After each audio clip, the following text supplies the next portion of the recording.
Бүгінгі сабақпен біз жаңа тарауды бастаймыз. Мәтінді өңдеу негіздері. Осы тарауды жақсырақ түсіну үшін алдыңғы сабақтарда құрған құжатымызды ашып отырмыз. Мәтінді өңдеу негізі мәтінді ерекшелеуден басталады. Өйткені қандай да бір өзгерісті енгізу үшін мәтінге ол мәтінді ерекшелеу керек. Ерекшелеу дегеніміз не? Егер біз тінтуірдің курсорын белгілі бір бөлікке қойып, оның сол жақ батырмасын басып, және жіберместен ұстап тұрып ары-бері қозғайтын болсақ, мәтіннің ерекшеленіп жатқанын көреміз. Осы тінтуірді ары-бері қозғау арқылы өзімізге керек бөлікті ерекшелей аламыз. Алайда бұл мәтінді ерекшелеудің жалғыз ғана жолы емес. Егер бізге бір жалғыз сөзді ерекшелеу керек болатын болса, мысалы мына бірінші сөзді ерекшелеп көрейік, ол үшін біз қарапайым түрде осы сөздің үстіне 2 рет шертеміз. Байқап отырсаңыздар, бірден осы сөз жеке өзі ғана ерекшеленді. Ерекшелеудің басқа да жолдары бар. Қажетті жерге курсорды қояйық. Shift батырмасын басып тұрып, оңға немесе солға бағытталған бағдаршаларды басу керек. Мысалы, оңға басайық.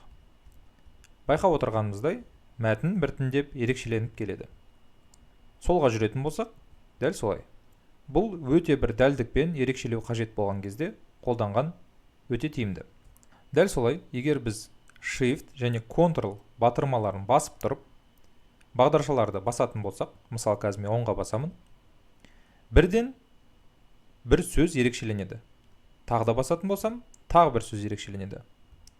Нүкте, және де тағы да басатын болсам, тағы да бір сөз ерекшеленеді.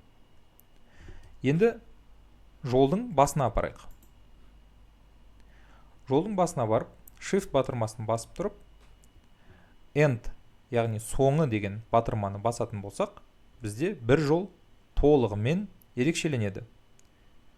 Осы кезеңде Shift батырмасын жіберместен төмен батырмасын басатын болсақ, біз жол бойынша ерекшелеуді бастаймыз.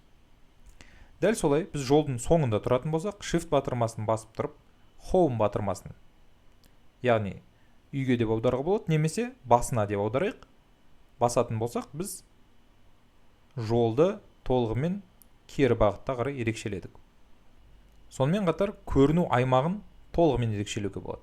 Мысалы, бізде көріну аймағы мына бірінші бөлім деген сөзден бастап, мына тұсқа дейін. Басына қояйық. Shift батырмасын басып тұрып, Page Down батырмасын басайық. Бірден көзге көрініп тұрған аумақ ерекшеленді.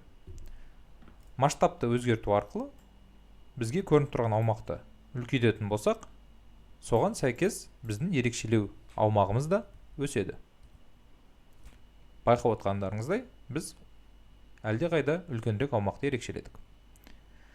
Кей жағдайда бүкіл мәтінге белгілі бір өзгерістер енгізу керек болған кезде бүкіл мәтінді ерекшелеу керек болады.